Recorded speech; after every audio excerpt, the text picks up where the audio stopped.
Hi guys, and welcome to the Book Refuge, and welcome to my 24-hour readathon vlog. So I'm recording this the same time I just recorded my TBR, so that's why. And I had like eye scans today, so I wasn't able to wear any makeup, so who cares? You guys love me anyway. And I'm not going to be wearing makeup during the vlog either, so you know, that's how it goes. But I'm planning to do a vlog starting right after work on Friday until the evening on Saturday when I go to my friend's birthday. And so I wanted to do a 24-hour readathon because I did one at the beginning of last year. And number one, it started my year off really great. Like I ended up reading like 20 books in January, which was a great way to start off the year. But it also just helped me like burn through some books that were, you know, a little bit smaller, or I was thinking about them or stuff like that. So I'm gonna do the same thing. But what I did is I decided to do it for Romanceopoly. So I drew 6 titles from Romanceopoly, and then I have, I think, 1 extra. We'll see when I do this. I like pulled them last night and grabbed the books, and I'll show you which ones I got. And then I have like 2 others that are like shorter books that I want to like get through if I can. So I'll show you the ones that I got here. So the first one I pulled was New View, and I think this is Sun. Hold on, let me look at my, I have my Romanceopoly like in my normal planner. So I pulled New View, the Moon one, and this one I had Him by L. Kennedy. So I'm actually gonna do an ebook for that one. So here's a picture of that. So I'll have that one. Then I picked Flirt's Corner, and this one was read a contemporary romance with a nerdy hero or heroine. And for that one, I'm going to do The Bride Test by Helen Hoang.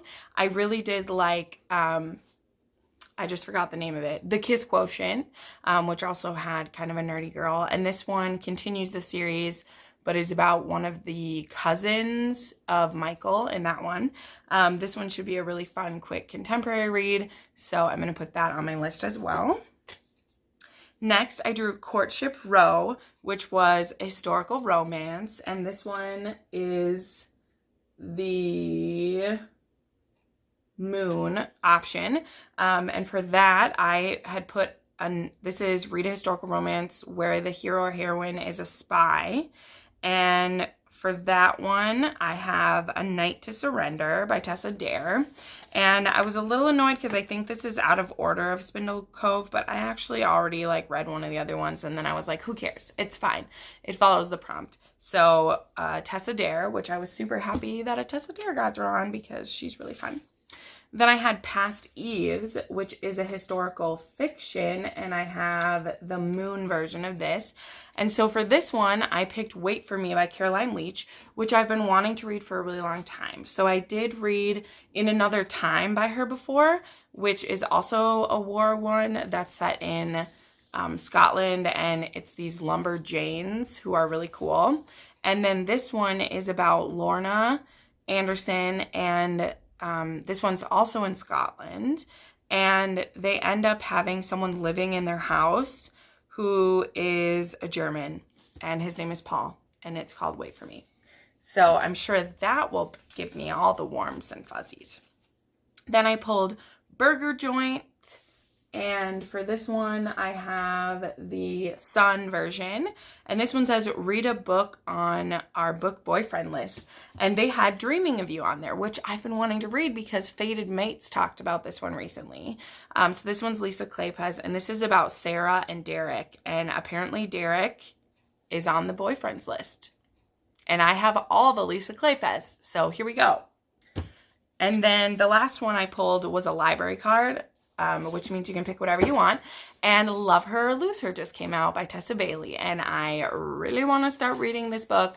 It's really hard to wait, but I was like, I can wait till the weekend, so it'll be great. This is the companion to Fix Her Up. This one is about Rosie and Dominic, who've been married, but they are falling out of love, and Dominic needs to make some moves if he doesn't want to lose his wife. So those are the 6 books that I picked for Romanceopoly for this. And then I have 2 shorter books that I want to get to if I just need a break kind of from those. So the first one is Just Ella. This is Murphy's copy of Just Ella, and she wanted me to annotate it for her because it will have both mine and Joe's notes in it, and we like annotate each other's books. So this one is really quick read. I loved this when I was a kid. This is under 200 pages, and it'll be, if nothing else, it'll be a book to finish, because sometimes you have plans for a readathon and then nothing goes right.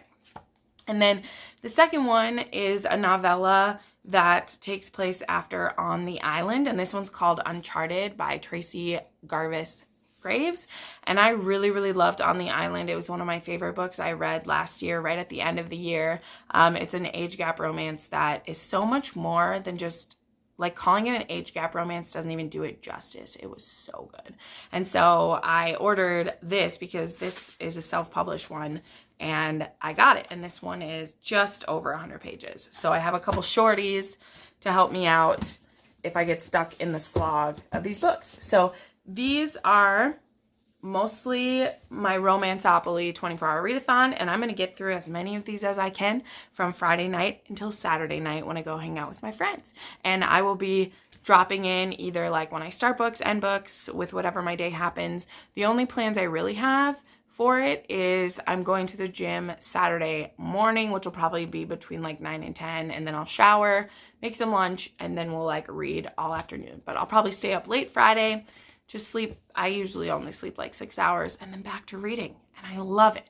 I love it. I have blocked off the time on my calendar. There is nothing in my way, and it's going to be amazing. So I'll talk to you soon. Hi, everyone. It is time to get the readathon started. So what is happening here in Fargo? Oh, guys, it's just fabulous. But it is actually working for my good today. So we are in a blizzard warning again, probably about the 4th time this winter so far. And the snow is supposed to start in about an hour. The winds are really high. The roads are super slippery. So I'm working from home again this week, which I'm actually already like trying to keep myself from going stir crazy. I do have some things to break the weekend up, so that will hopefully help. But I'm going to be able to start my readathon a little early, which is good because I have my stack over here on the table. And the first one I'm going to start with to just start myself off for success is I'm going to start with Uncharted, which is the On the Island novella. This book is just 120 pages. I know I'm starting with the easy, but I just want something that I know I can finish in, probably less than an hour, because there's, maybe about an hour to have like one success out of the way. Then I think I'm going to move on to either The Bride Test or Love Her or Lose Her. I'm going to do one of the contemporaries. That's my plan right now. Then I'll probably do either one of the historicals or Just Ella and like annotate that and everything. Also, though, I really want to finish How Rory Thorne Destroyed the Universe, which isn't part of this readathon, but it is one of my TBR books that I'm reading, and I left off at a really, really good spot last night, and I want to keep going, so I may do that. Since I'm gonna get more of like 30 hours out of this readathon instead of 24, I thought that might be a good place to start. So I also have Lair of Dreams on my Audible, because I may do a little bit of cleaning as well. I want to do an unhaul because I'm over 800 books again, and there's just some that I've read I won't read again. I don't want to keep them, and I just want to clear out some space because I did take in quite a lot of books right at the end of the year. And I also want to freshen up my like favorite shelves with some of my favorites from the year. And so I need to like move some things around. So this afternoon, I may put down my physical books and listen to Lair of Dreams while I do some of that. I'm making pretty slow progress with Lair of Dreams, but at least I'm like interested in it again. I just haven't wanted to like read it on Audible. I've been really doing well reading my physical books. So, yeah. So that's kind of what it's looking like right now. And I'll check in with you once I make some progress on something and check in. So, bye. Hi. Time to check in. So I finished my first read, which was just, like I said, just a novella. It was really good. This adds a very interesting layer to On the Island, but it also doesn't really affect everything that happened because what happened, you know, super great. But it was really good. I ended up giving it 4 stars. Just I don't know. I think it was important, but I don't know that it was necessary. But it was still great. We got to see some more of TJ and Anna, which was the best parts of it. It was really good. So now I started Love Her or Lose Her by Tessa Bailey. I have been eagerly anticipating this book. This one is about Dominic and Rosie, who we met them in Fixer Up. But if you haven't read that one, this one is, this couple is married, and they've been married for like 8 years or so. And Dominic was in the Marines, and when he came home, he wasn't exactly the same, which is understandable. But Rosie is tired of not feeling connected to her husband. It's been 4 years of, like, they still have really great body chemistry together. Like, their sex life is still good, all of that. But she doesn't feel, like, really seen by him, and he doesn't understand, like, her dreams of wanting to be a chef and, like, owning her own restaurant and doing things like that. And she's working in retail and kind of just hating everything. And she's tired of it just being that. And so she tells him that she doesn't love him anymore, and she leaves. And I believe he's going to try to do something about it and, like, get their fire back. So I am 40 pages in, and I really care about these people. I love them in the last one. This one has some diversity in it. And I'm really excited. I love Tessa Bailey's writing. She gives me all the tingly feels, and so I'm really excited for this one. I may break this one up with finishing Unrequited because I only have like 30% of that book left, and I hate just like leaving it open. And I also have Rory Thorne, so that's what I'm going to be kind of working on for the next couple hours. And then because of the travel advisory, I can't go to the gym today, so I'll probably take a break around like 4. It's like almost 2 right now. I'll probably take a break around 4 and do some exercises at home. Maybe some like yoga or some core or something. And then I'll like take a shower and everything. It's my friend's birthday tonight, like I said, but I don't know if I'll make it there if the travel advisory is too bad. So we'll see, but I will check in with you soon. Okay. We have to have a check-in, and then I'm going to work out and do all the stuff that I just said I was going to do. I know. And I wasn't planning to check in before I did that, but this book, guys.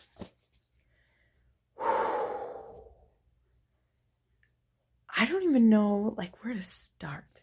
So I'm 130 pages in, which is just over a third of the way. And Rosie and Dominic go to this funky therapist, or they think he's going to be funky. Because Rosie, she didn't want to work on their marriage. She loves him, but she's like, I just need a clean break. We need to end it. And he says he'll do anything. So she's like, will you go to therapy? Which I feel like that's a cliche that gets brought up, and I don't just mean in books, I mean a cliche in life, that people bring that up to either scare the person out of it, or they do it because they really need it. Personally, I think we all need therapy, and, you know, if we shouldn't wait till something's broken until we do that. But anyway, not the point. And Dominic, because he is a good man and he doesn't want to lose his wife, he says yes. But he mostly just does it so that he can spend time with her. And, you know, I think it's pretty clear that, you know, he wants to use sex to get his wife back because he thinks that'll be the thing to do it. And Of course, this therapist is like, no sex while you're doing this, and what do you know about love languages? And if you've been around this channel for any time, you'll know that I'm very partial to love languages. And not even just if it gets brought up, because it doesn't really get brought up in a lot of books, but if it's clear to me that the author knows what love languages are, and one of her characters, you can like tell what their love languages are. And for me, like, there was a couple books last year that really did that in a beautiful way for me. And oh, it's so good. This therapist brings them up, and Dominic shows love through deeds, which is acts of service, is one of them. And Rosie needs words of affirmation. She needs to be lifted up. She needs to be appreciated, which a lot of women have words of affirmation. And we all like to hear nice things, but not all of us need to be told nice things to literally like live, you know, anyway. And so the therapist has him write her a letter. And anyway, sorry, I don't want to go into too many details because I don't want to spoil it. I'm just trying to share like why it's so powerful to me. And I just love that this therapist is using like love languages and,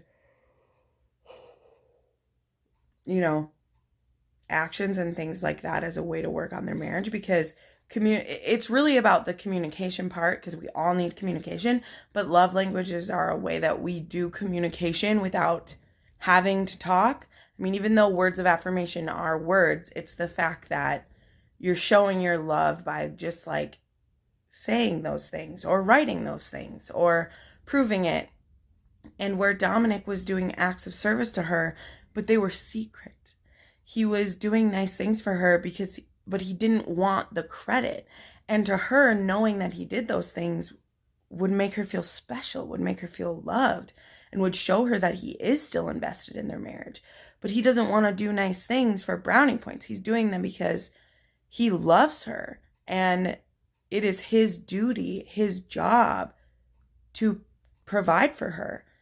It's just that Rosie needs to see it. And so anyway, this book, which I remember Fixer Up really hitting me as well, because there was some things that Travis and Georgie were dealing with that really affected me. But this book is just hitting me in a completely different way.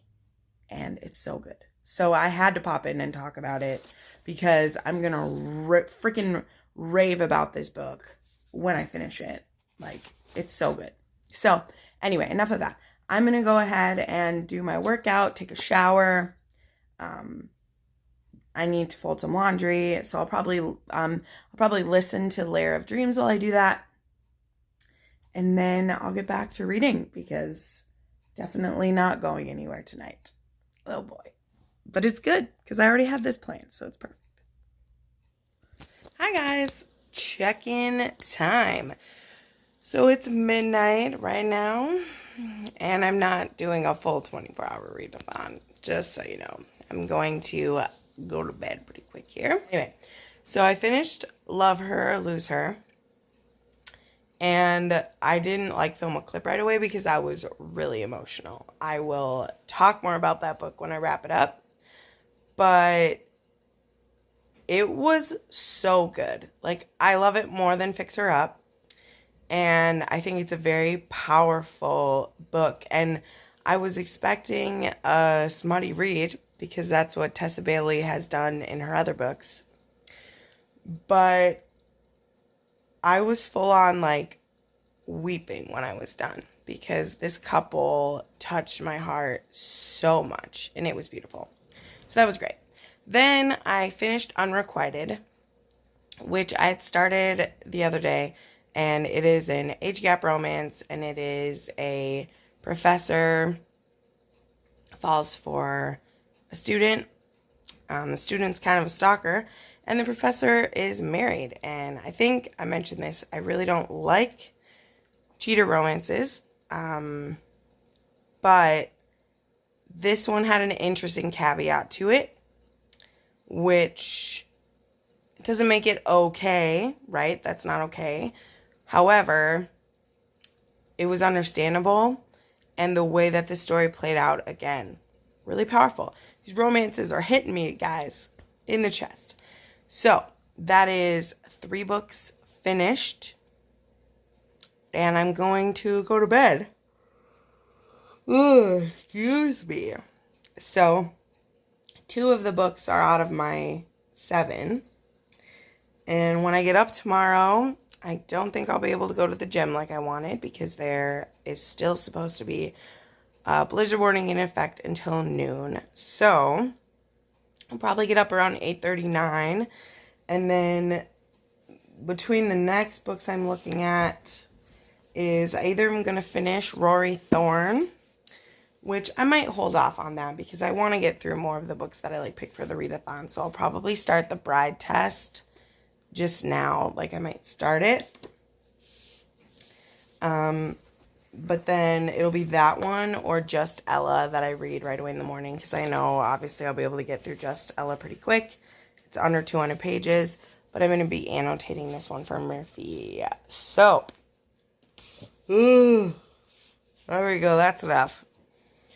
That's going to be what we tackle in the morning. And besides that, what I need to get done is I need to bake a batch of cookies, because it's another friend's birthday party tonight. Oh, that's what I meant to say. The reason why it's been so long is I did end up going out for my friend's birthday. We went to the bowling alley. Took me like a half hour to shovel the drift away from my garage. But I went over there for like an hour and a half, and that's when I came back and I finished on Requited is what I read. So, yeah, but it was good. It was good. Because I don't know how bad the weather will be tomorrow. The travel advisory ends at noon. And my friend Jonathan, that's who I do my podcast with, John and Jenn go to the movies. His birthday dinner is at 5:30. So that will be like the end to my 24-hour readathon, because technically I was able to start at noon today. So that was nice.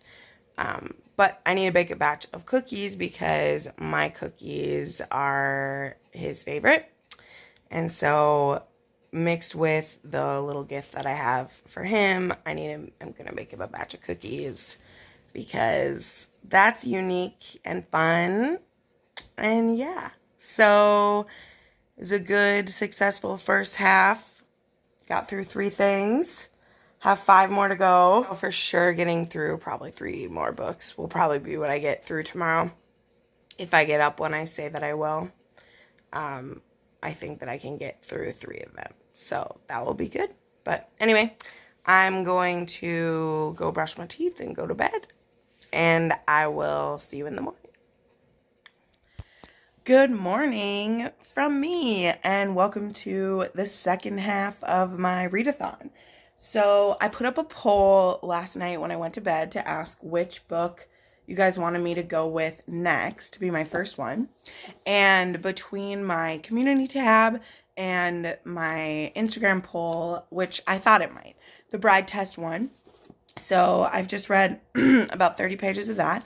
This one, in case you don't know, it's a companion to The Kiss Quotient. And this one is about Kai, who he is on the autistic spectrum, and his mother went to Vietnam and finds him a bride, basically, and her name is Esme, and she takes the opportunity to come and spend 3 months with Kai and make him fall in love with her, basically.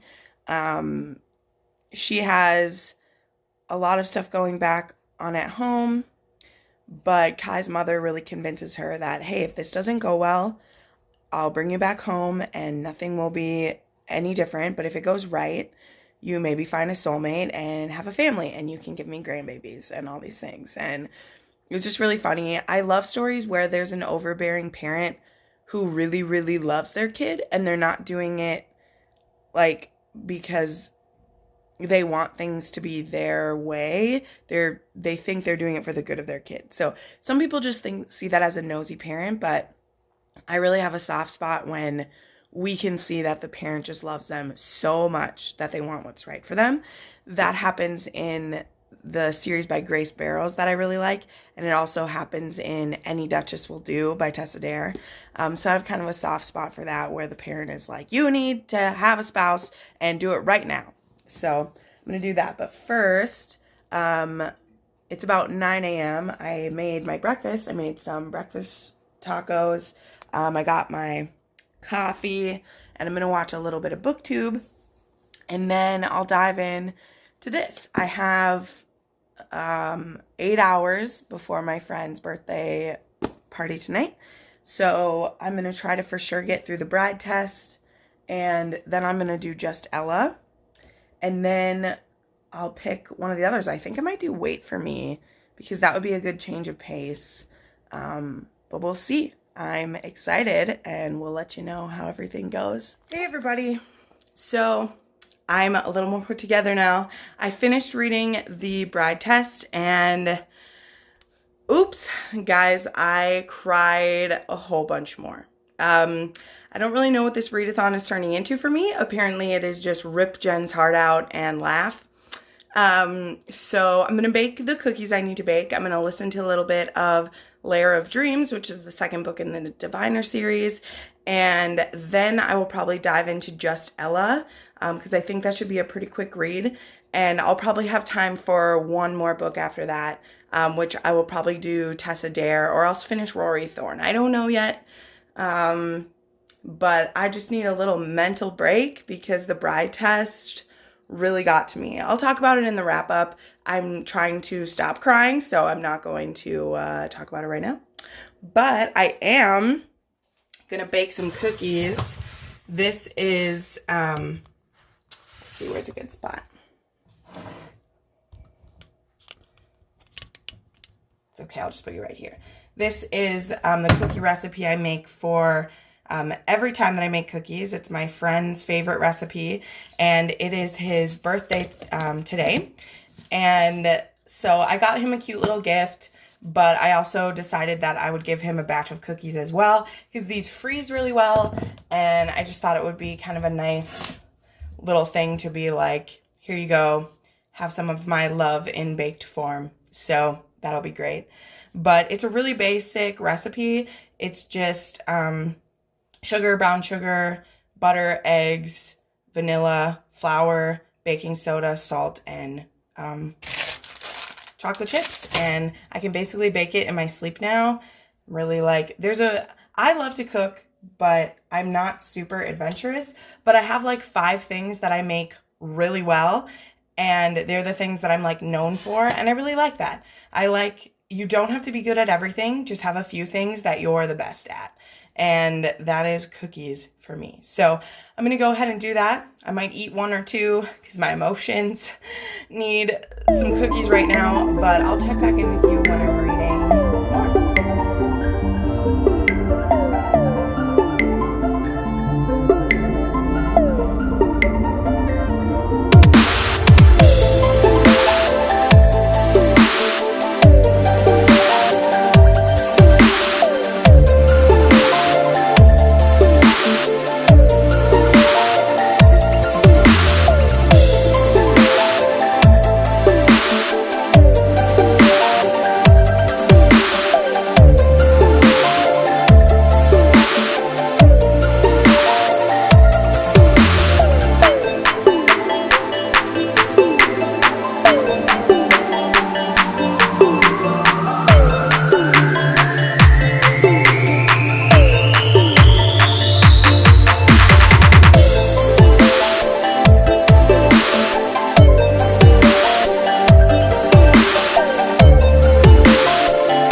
So I'm going to wrap up this now.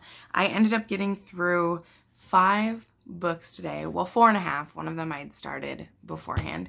I read over the 24-hour mark because I was able to start earlier yesterday. And I do have a few things to get done before I go to my friend's birthday party. So I thought I would take this time to wrap up everything. So this was very successful and it was really fun. It's really nice to mostly disconnect for a little while. I had the TV on a little bit last night, but mostly I just used my Echo and I listened to thunderstorm sounds while I read, and it just really puts me in the zone and it keeps me from like feeling anxious or for needing to get up and move at all. Like it just helps me stay focused. So let's go over everything real quick together. I know some books I talked about a little more than others, and this will also be at my end of the month wrap up, but we'll just go kind of quick. So the first book I read to just get me started off was Uncharted, which is a novella following On the Island. This takes place after the epilogue of On the Island, and it mostly focuses on this man named Owen Sparks, who I won't spoil anything on the island, but when Anna and TJ are on the island, they run across some evidence that there had been someone there before them. And when they get saved, they talk about that to the people who rescue them, that they think there had been someone else there before them. This was only 120 pages. It was really good, really powerful. It was cool to get a glimpse at Anna and TJ now, and it just kind of helps bring closure to their whole experience in a few different ways, and I really liked it. Next, I picked up Love Her or Lose Her, which I think I did the most gushing about in this, and I really, really love this. This is a companion novel to Fix Her Up. It is part of the Hot and Hammered series, and this is about a marriage that is on the rocks. And it was so powerful to me and got me so emotional because it's these two people that they have loved each other since they were teenagers. They've been married almost a decade, but her husband has been through a couple deployments in the Marines. He came back a little bit different, like so many men do. And he came back in this mode of feeling unworthy of his wife. And his wife sees that as he's bored with her. And she has deferred a lot of her dreams and hasn't pushed for them because she hasn't felt supported by him. He has felt like he hasn't been, like he has felt that he's doing everything that she needs. Like he makes good money for them. He supplies her every needs. And once a week they have their sex night and that's it. And they move on. And guys, this book ripped my heart out. I haven't been in the military. I am not married. I've never even been in a relationship like this. But I've read a lot of romance novels and this one felt so real. And these people, they are flawed, but they have such a passion for each other and they just don't know how to share it. And this book talks about love languages. And I think that it's very important to know your partner's love language, even your friends. It's important to know how to love your friends, and knowing what love languages are is really important to my heart. And whenever a book touches on that, it just gives me the feels. And this book was so powerful. And I can tell that the third book, which is going to be about Wes and Bethany, is also going to be really powerful. But that one doesn't come out until next year, 2021. And I am sad because I want to read it soon. But I'm really excited about it. Maybe that one doesn't come out as far away. I may be thinking about another one. But this book, oh no, that one comes out in the fall. I'm thinking about another one I'm about to talk about. But this had me crying at so many points because it's two people who just want it to work, but they don't know how to communicate. And it's the kind of miscommunication that is about your heart miscommunicating with each other. And it just felt so real. It felt so real and raw, and it broke me. It was amazing.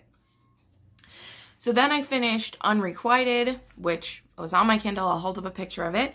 I picked this up because it was a age gap, and it is also student falls in love with her professor, but I was hesitant because it also has elements of cheating in it, And I said this about it when I talked about it earlier. I really steer clear of those. I'm not judging anyone who wants to read like fantasy about that, because that's what books are, is they're fantasy about relationships usually, whether that's dark desires or whatever you're looking for. Sometimes we read about that because we're not going to do it in real life, but I just tend to stay away from it.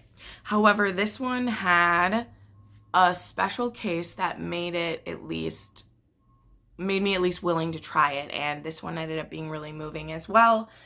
This man, Thomas, his wife wants to leave him. His wife never wanted to have their son, but he convinced her not to have an abortion because he thought it would fix their marriage if they had this baby. And then she suffered really strongly with postpartum depression, to the point where there's a trigger warning for suicide in here.